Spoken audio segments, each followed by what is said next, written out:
Hello, and welcome back to Ahead of the Threat. I'm Bryan Vorndran, Assistant Director of the FBI Cyber Division. And as always, joining me is Jamil Farshchi, the Chief Technology Officer at Equifax. Welcome, Jamil. Thank you. It's great to be here.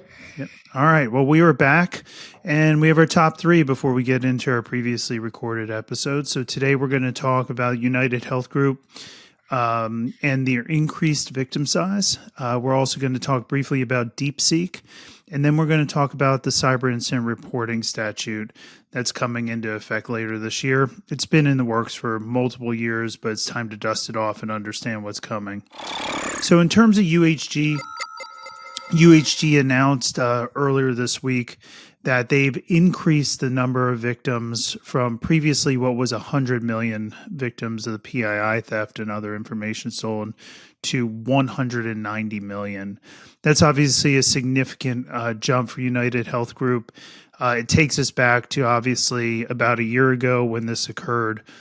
And why I told Jamil I wanted this in here again is because of the supply chain risk. UHG is integrated in so many different areas, not just both domestically, but globally.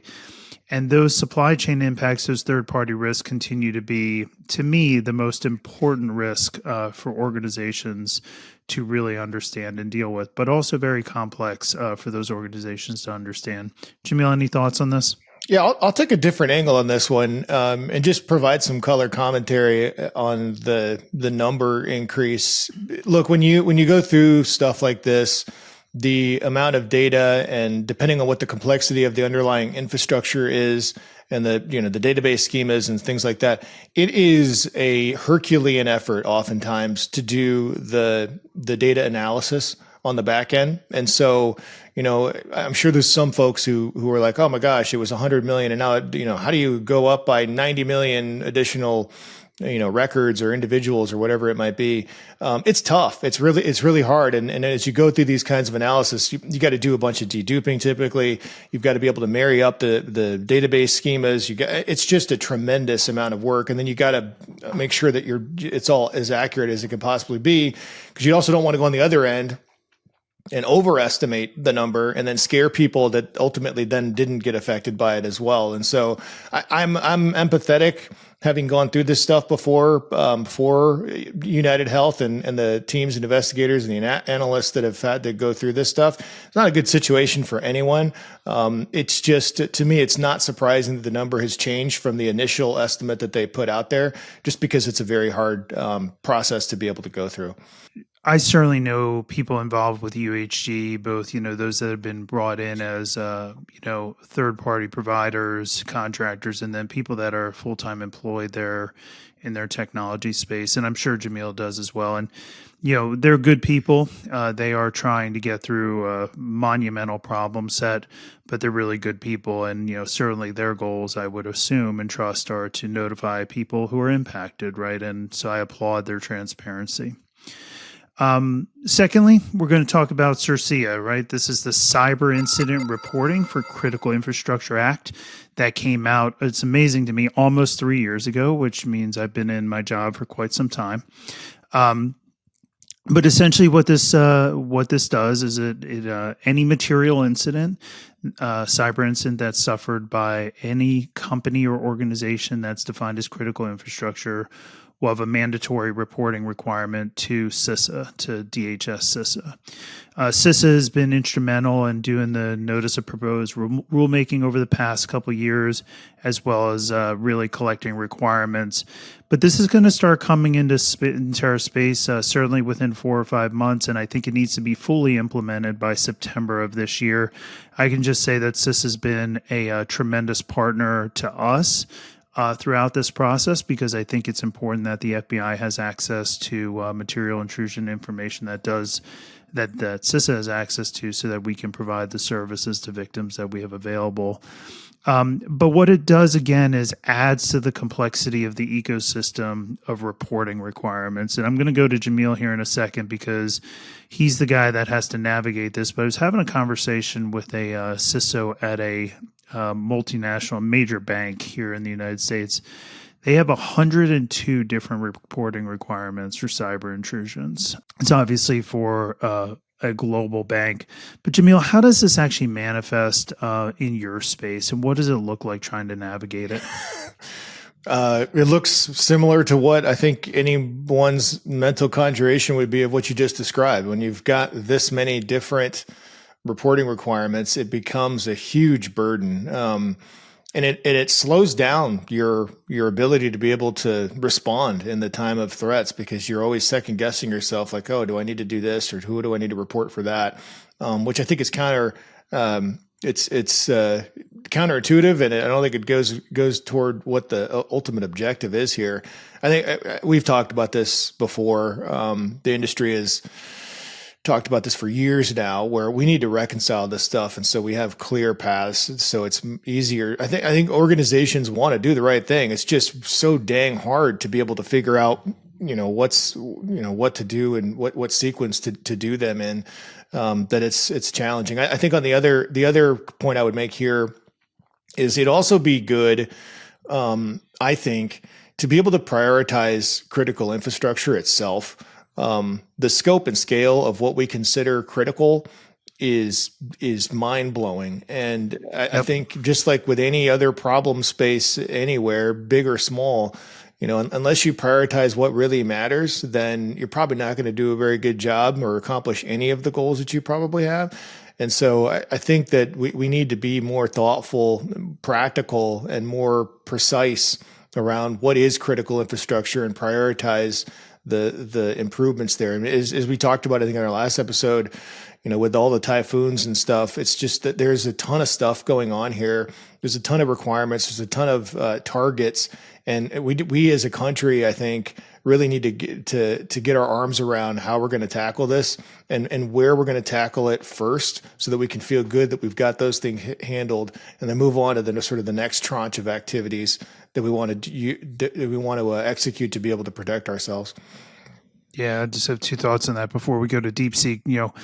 I sometimes joke, I think it's easier to talk about the companies or organizations that aren't critical infrastructure than those that are. When we talk about critical infrastructure, when I talk about it with my partners, really focus on, what I would consider a core 3 or 4, which are communication, energy, and finance, because it's my opinion that without one of those 3, this country doesn't go. Certainly throw in there, from a prioritization perspective, the defense industrial base. And then I also look at who's under-resourced, right? And I think that healthcare and education generally are very under-resourced and deserve some attention from us. DeepSeek has made the news lately. Jamil, your thoughts? Man, this took the world by storm, and there's a million angles on this story. The low cost that it took them to theoretically, achieve some level of parity with some of the big boys here in the U.S. in the AI space. You've got did they steal some of the data and things like that? I think the angle I'll take on this one is the concern around the utilization of the data that and the query data that people are going to be in the prompts and so forth that people would be utilizing for this. I believe it was DeepSeek was the number one downloaded app in the Apple App Store last week or the week before, the last 2 weeks, whatever it is. And that's a bit concerning. We talk about the fear of, there's been a lot of talk around TikTok and things like that, and what these foreign governments could potentially do with all of this data. DeepSeek, in my opinion, this would be monumentally more greater risk for our country. But I think at an organizational level, we need to make sure that we have the right controls in place so that we're limiting the utilization of this stuff. I know a bunch of my peers I've talked to over the last couple of weeks have been seeing a flurry of activity, or at least attempts, from their user bases and their workforce to try to use DeepSeek because it's cheaper in some cases, and they'd want to explore it for others. Be careful because a lot of the controls, a lot of the requirements, a lot of the restrictions that are in place to help protect you in your organization that have been applied at organizations like Google for Gemini or OpenAI for their models or whatever, those do not apply here. And so you need to be thoughtful. And while I'm not a huge fan of just saying no across the board and let's be scared of whatever the next new thing is and slowing down innovation and enablement and things like that, there are times when you got to put your foot down and make sure that you've got the guardrails in place.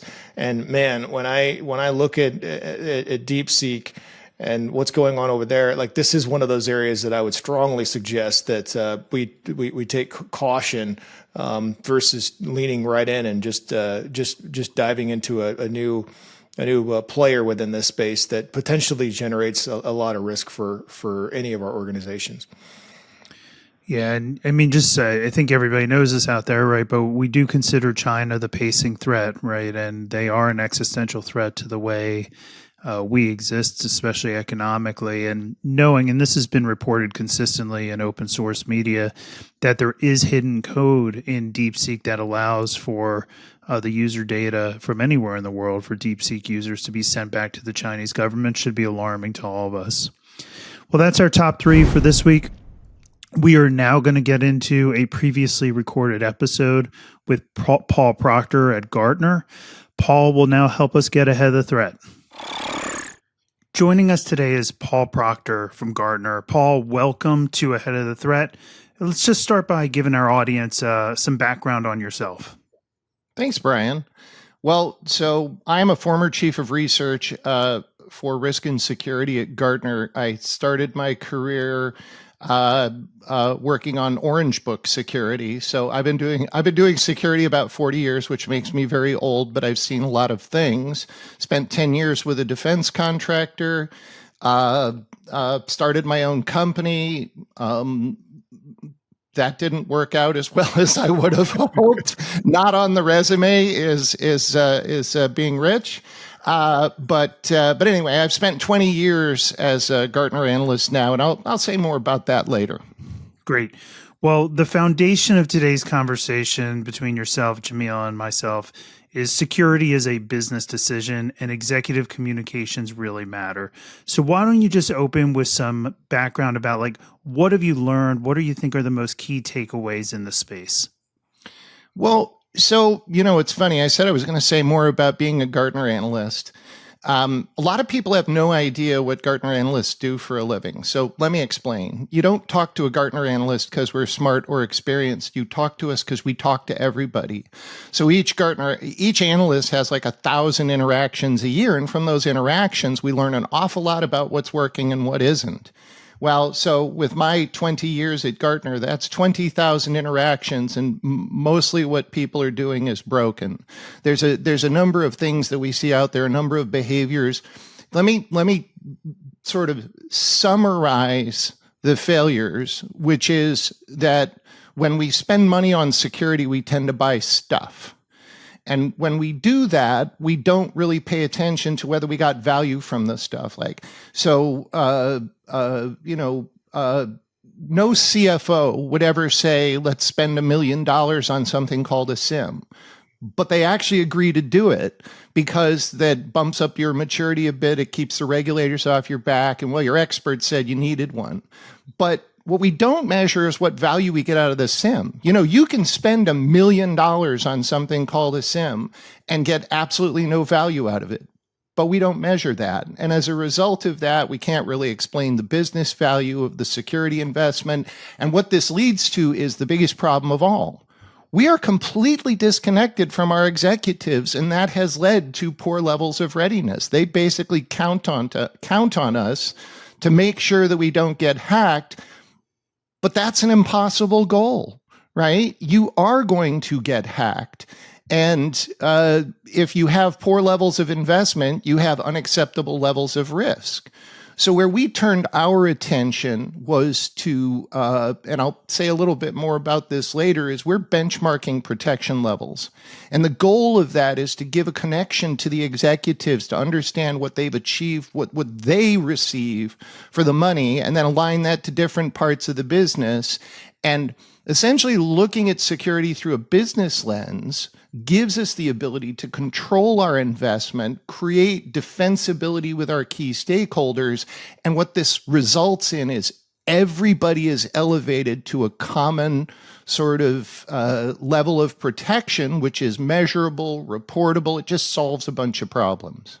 So this product conversation is an interesting one, and Jamil, I'll go to you in just a second. But I use this analogy that, you know, buying a Lamborghini only works if you have really nice roads and really good gasoline. But just buying the Lamborghini by itself without those foundational pieces is kind of useless. And it sounds like we're talking in kind of similar language in the cyberspace. Broken is a strong term. Jamil, you're a industry expert. What's your take? This hits near and dear. It's near and dear to my heart, this topic. And I feel like a lot of the challenges that we consistently complain about as CISOs in this space stems from this exact same problem. We love the shiny new toy. We love to implement stuff. We don't oftentimes take enough care around what the ROI truly is around these things. We aren't good at articulating the value prop in many cases. We don't even do a great job in many respects on operationalizing the tools that we do decide to purchase and roll out. So, but Paul, with all of that, I mean, you know all of this because this is one of the reasons that Bryan, I really wanted to have you on here is because I thought we had a great discussion a couple of years ago. We went over this in depth. What are those core measurements that we should be looking at, and how should we view the world in a way that's more genuinely business enabling versus what we're doing today? Well, so the concept that we developed was something called outcome-driven metrics. Now, on the one hand, they're metrics, but on the other hand, what they're actually doing is measuring a delivered protection level. That means that when the metric gets better, the organization is measurably better protected. And when the metric gets worse, the organization is measurably less protected. So an example, a very common example I use in vulnerability management is number of days that it takes to patch critical systems. Now think about that for a second. That's a pretty boring measure, right? Except that it's what rules everything. Every single dollar you spend on security, all of your investment, not in security, all of your investment in vulnerability management is to accomplish one goal, which is to reduce the amount of time that a vulnerability is available for exploitation. So when you measure that one goal, basically it not only tells you what you've achieved for current investment, but it also informs future investment. So if you basically, let's say you spend $1 million all in to achieve 30-day patching, right? That's an outcome-driven metric. But knowing that you're achieving 30-day patching is essentially telling you what you've achieved for current investment. Now, this sets up a different type of conversation. On the one hand, well, do we want to spend $2 million and do 15-day protection? Again, I'll take you back to you're measuring the thing that matters, which is the amount of time vulnerabilities are available for exploitation. But now I can start driving choices, and then I can align that number to different parts of my business. Like any of you out there that are in manufacturing, you know your operational technology is not getting patched in 30 days, while your internal systems in IT are sometimes being patched better than that. So now we can actually drive the investment to different parts of the business, and that's fundamentally how it works. So a lot of us struggle with board communications and executive communications. Well, it would seem to me, based on what you just said, that a precursor to being more effective on that front, coupled with making better investments on this front, the precursor would be that we're able to identify up front what those key measures are, what those key outcomes are that we're striving for. Is that fair to say? And then if so, how has what you've done simplify that and make it easier for all of us to be able to apply? Well, I would say that it's more than just like what are the key measures. It's more about the approach, because once you're measuring outcomes and you explain that to your executives and they understand it, then they start to care and understand what it is you're actually delivering. So let's compare this for a second to something that's commonly used today, just to keep the attention on the approach itself. So let's talk about risk quantification. Very popular, very broken, right? Like we actually see in our client base the fact that risk quantification, it's very expensive to do right. Most organizations fail at it. Most organizations are, like I said, I have 1,000 conversations in a year. Every time risk quantification comes up, it's always somebody that wants to get into it, right? It's not somebody doing it. And then when you talk to the people that are doing it, it's usually like, we did it. We did it and we abandoned it. So very expensive to get it right. And even when you get it right, think about this. It doesn't actually inform any decision making over how to spend your money well. And that's the sort of fine-tuned thing that we need. So coming back to the outcomes, once you actually have control of them, we also have this concept called a protection level agreement. Now, PLA, once you're measuring, say, 30-day patching, right? Well, now you can come to agreement with your executives over the fact that we're going to deliver 30-day patching, and that's going to cost $1 million. And once you have agreement, what the executives are agreeing to is a couple of very important things. One is they're agreeing that 30-day patching is an acceptable level of protection. Let me come back to that concept in a moment, because some people will argue but my CEO is never going to know if 30-day patching is the right thing or not, but we'll come back to that. So one is that they're agreeing that they will defend the fact that 30-day patching is the right number, but they're also agreeing that they won't cut the funding. Think about that for a second. What's one of the biggest problems in maintaining continuous security protection is along come the funding cuts. They're either dumping money at us saying, make sure we don't get hacked, or they're taking our money back, right? Where's the consistency? That's what the outcomes actually fix. Because once they agree that we'll give you 30-day patching for $1 million, they can't come in and cut that in half and then say, at that point, the agreement is broken. It's a protection level agreement.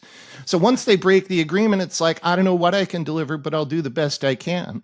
Now, there is a dimension to this, though, that you need to consider. Once you also have this type of control and visibility, and it's understood by the executives, it is also fair that your CFO, your chief financial officer, will come in and say, that 30-day patching that we get for $1 million, could you do that next year for $800K?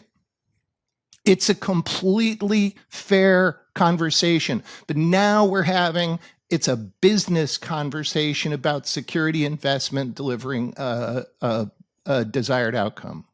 So Paul, my position, right, with the FBI, leadership role in the cyber program, this is kind of new conversation to me, right? There's undoubtedly going to be people listening to this is somewhat new conversation to them. When you think about the conversations, the 1,000 conversations you have, what are 2, 3, 4 primary takeaways for organizations or executives in the space? Well, so the what you mean? You mean one of the big takeaways we want them to have, or one of the Okay, so they hate us. They're not happy with how we're performing. But this actually helps address this issue. Is executives have no idea what to ask for in security. You know what I love is when somebody tells me, "Oh, I have no trouble getting money. My executives love me. Pretty much whatever I ask for, they give me." And I'm like, that's a terrible thing. What they've done is handed the responsibility to you. So now it's basically on you to ensure that the organization is fixed. And we have way too many people in this profession who think that's a good thing. Well, the SEC disagrees. The SEC wants the executives to be connected and understand the levels of protection. So that's one of the big takeaways is if the executives aren't engaged, right, then you're not going to have a productive conversation. Paul, how prevalent is that from your experience where executives aren't engaged at the right level?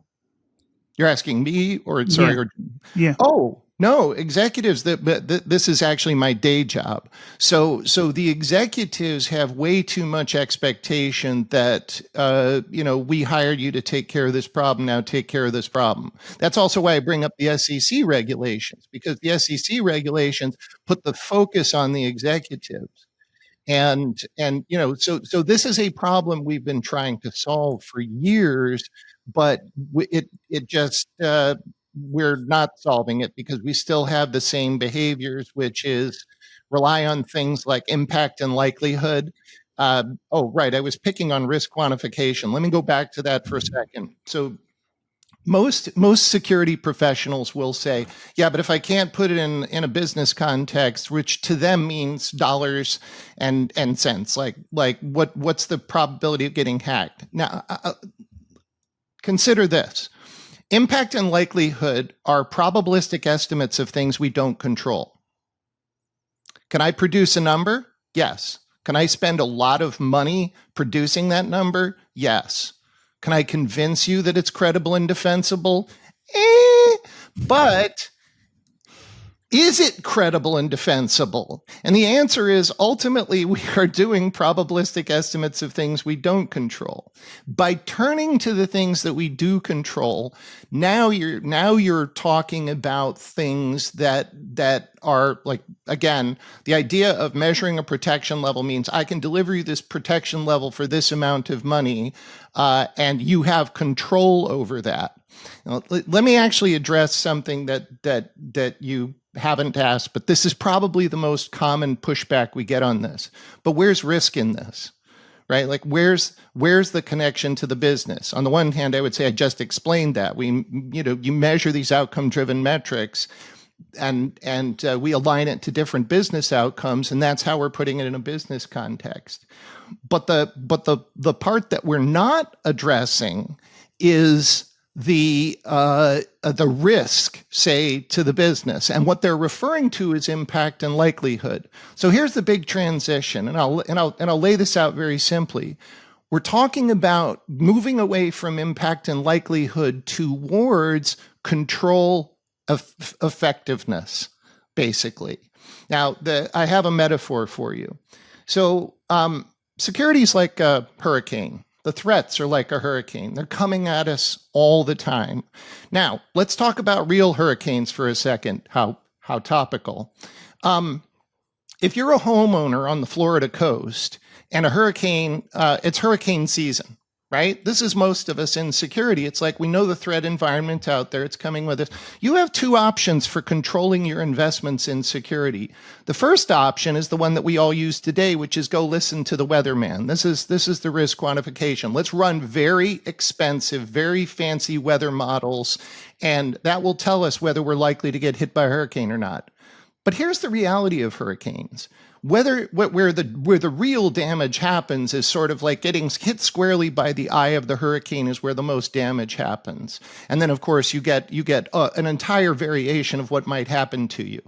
So that's stuff that's probabilistic estimates of things you do not control. Is it useful? Sure, to a level. Like, is the hurricane season going to be bad? Okay. But now let's turn to the second scale. What are you actually going to spend money on to protect yourself? Think about hurricane readiness. Let's oversimplify this to the amount of wood that you buy to board up your windows, right? Do you board up 50% of your windows, 75% of your windows, 25% of your windows? That is actually a measure of your risk, because if you get hit by a hurricane, you are certainly going to suffer more damage if you only boarded up 50% of your windows. So that measure, that control effectiveness, this is a metaphor in the physical world to explain what an outcome-driven metric is if we measure how much money we've spent, because boarding up 75% of your windows is more expensive. You can certainly save some money if you board up 50%. But you can also start making decisions. What about those windows on the back of the house that aren't, say, directly facing the ocean, and the things that are maybe a little bit more protected? All of this is related to control effectiveness. And it's a balance between our protection level and our cost. So now that I have control of all of this, this is when people come in and say, yeah, but you're only measuring the amount of wood that you're using to board up your windows. And that's not the sort of that's not about risk and impact. That's just about how much money you spent and how much of your windows that you boarded up. Now, in the end, basically, how much money that how much of your windows that are boarded up. I want you to consider this as the kicker. How does the insurance company decide how much to charge you for insurance? You think they come in and look at the weather models? Nope. They look at one thing. How much wood did you buy to board up your windows? Because your insurance rates are going to be lower because you have better protection. And the bottom line in all of this is that control effectiveness, as I've been describing it, is essentially just another scale for the amount of risk that you're experiencing.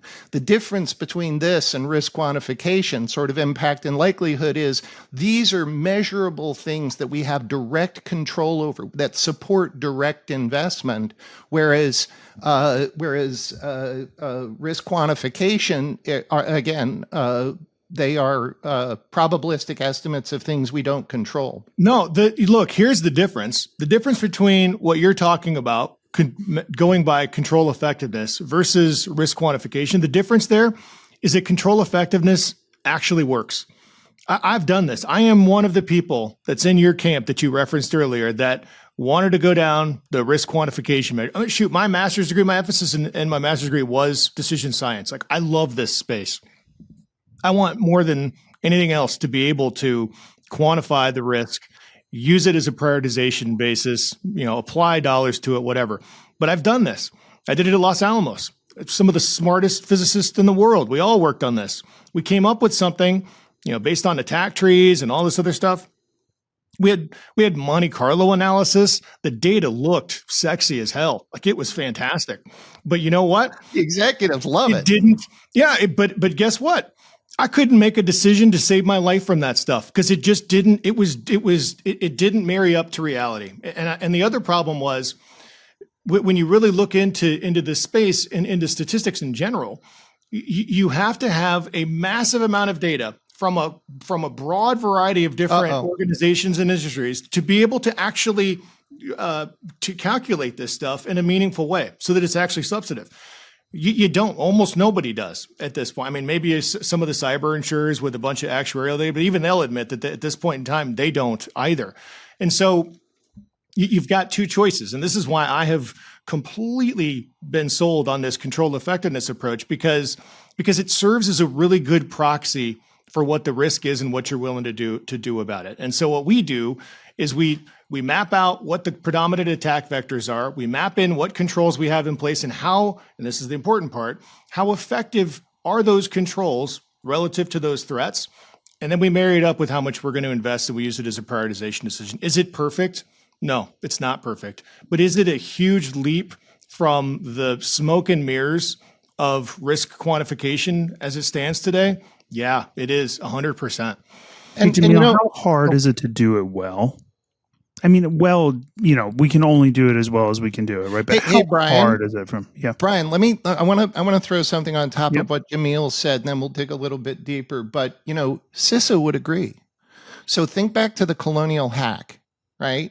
Like when basically, the big gas panic on the East Coast, what year that was, 2018, 2021. Or 2021. Bryan remembers my word job. Something you might know about. Oh, all right. Yeah. But here's the thing is, when the chips are down, what was the guidance out of CISA? It wasn't, you need to do more risk assessments. It wasn't, we need to see your risk quant models. You need to build a better program. Well, let's talk about maturity later. Put a pin in that. It was basically, you need to patch your systems within a certain number of days. Like, I learned about Jen Easterly came and did a talk at DEF CON.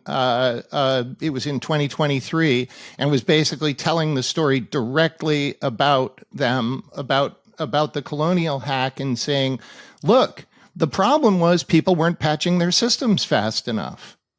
So when the chips are down, this is actually the way the experienced executive decision makers, people in charge, like, Jen Easterly and you, Bryan, like, this is the way you guys think about it. It's like, are you sufficiently protected? Because mostly organizations are not. Yep. So let's talk a little bit about vulnerability and patch management, right? So whenever I speak publicly, and people ask me, how do you reduce risk? I spend time on this topic. Jamil, I don't know best position for you or Paul, but why is it so hard, right? I mean, people hear this and they're like, okay, I go essentially put a Band-Aid on my cut and I can move forward. I'm good to go. But the interdependency conversation, this was really, really prevalent in Log4j and Log4Shell and the patching that was required there.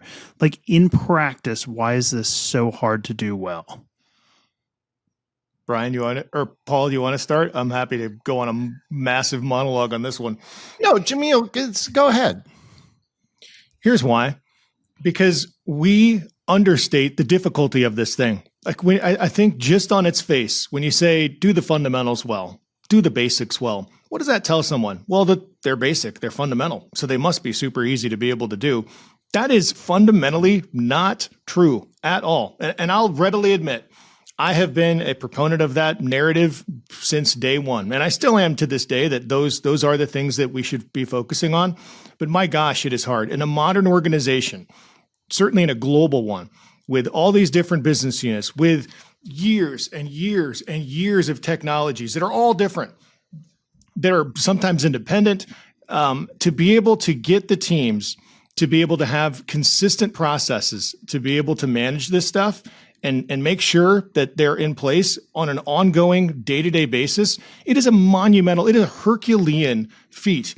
And then you take the next step of it, which is, okay, you mentioned patching, but how many other controls, if you were to survey CISOs or security professionals, fall under the foundational controls or the basic controls?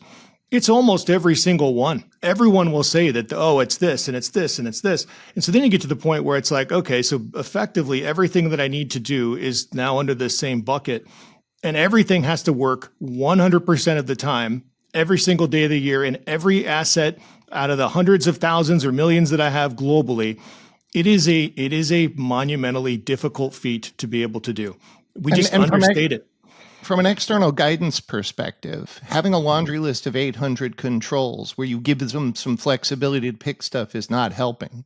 See, this comes back to the idea, Jamil, like you talk about large global organizations, but let's also just say from an external guidance perspective where we're trying to, quote, help everybody, everybody needs to do it differently, but the guidance is very prescriptive.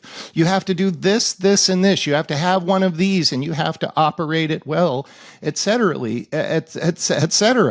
right?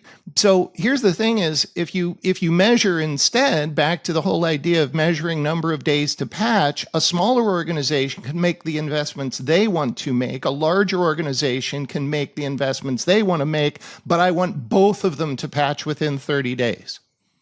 Right? My strategy. Oh, sorry. Go ahead. No, go ahead. My strategy on this is that, first off, you're never going to be perfect on any of this stuff, but my strategy is to find as many ways to be able to simplify that ongoing day-to-day process as you possibly can. And so whether it's utilizing golden images so that, hey, if you guys just do the golden images, then you're going to get all the patch rates. You're going to get all the right configs. So as long as you have that within an appropriate window, whatever your time frame is, 30 days, 45 days, then it simplifies it for everyone. We just rolled out, actually, it was just last night, we completed our global implementation for passwordless. So now guess what? I don't have to worry about credential rotations anymore for any of my user space. It's just done. I completely eliminated that entire vector just through that one step.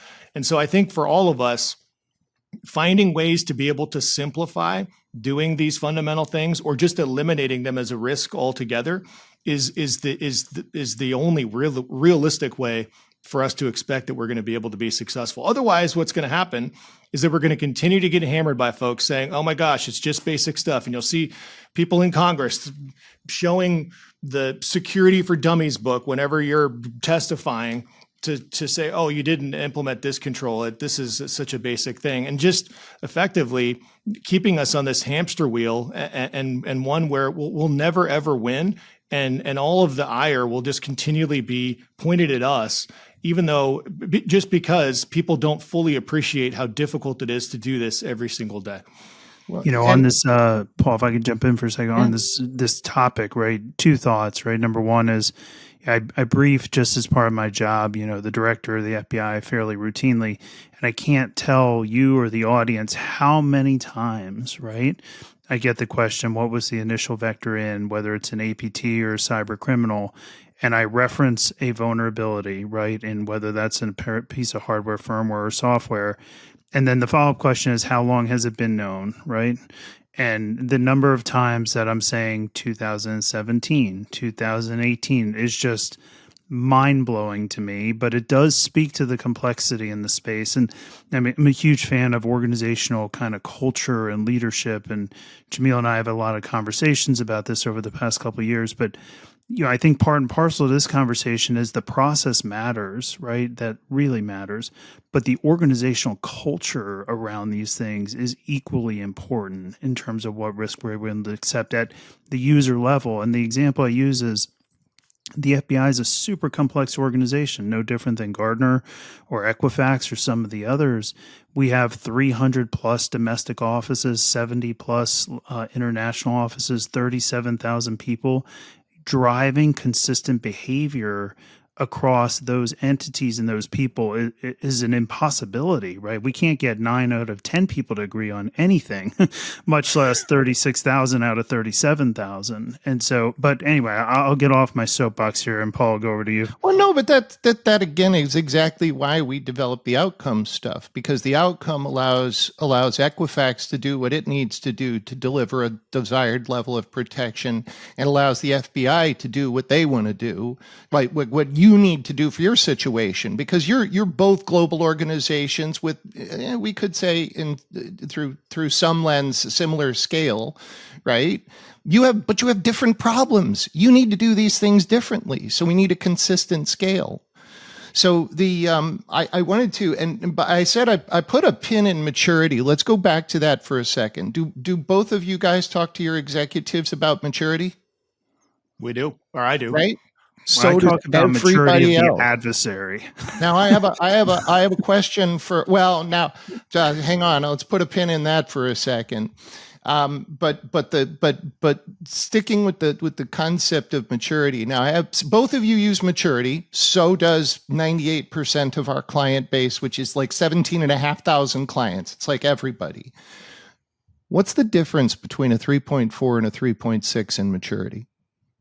I'm going to turn that back to you, because that infuriates me that I don't know the answer to that. And every time I ask, I could never get a super straight answer about it. Bryan?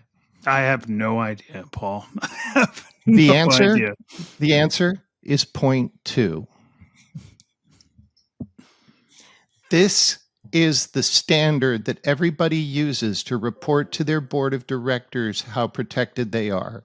And now I'll say a little bit more about this. Below about a 2.5, the maturity model is very useful. Let's stick with vulnerability management. If you have no processes, no technology, no people with skills that are working on maturity, you just kind of just do it all over the place. The maturity model is awesome for setting up your processes, getting good at integrating the technology and starting to do it in a consistent way. That's the value of the maturity model. Now, once you hit about a 2.5, I go back to the question, what's the difference between a 3.4 and a 3.6?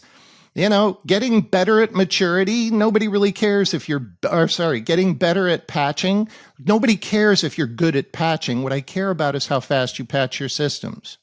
Now, I'll back this up with an anecdote. This is true story. 2 insurance companies in the neighborhood of 100,000 people each. On paper, they look exactly the same. Same number of people, same number, or roughly the same technologies, same level of maturity, same level of investment, same level of support from their executives. They're global insurance companies. On paper, same. One of them patches their systems in 143 days. One of them patches their systems in 20 days. Our current scales don't work.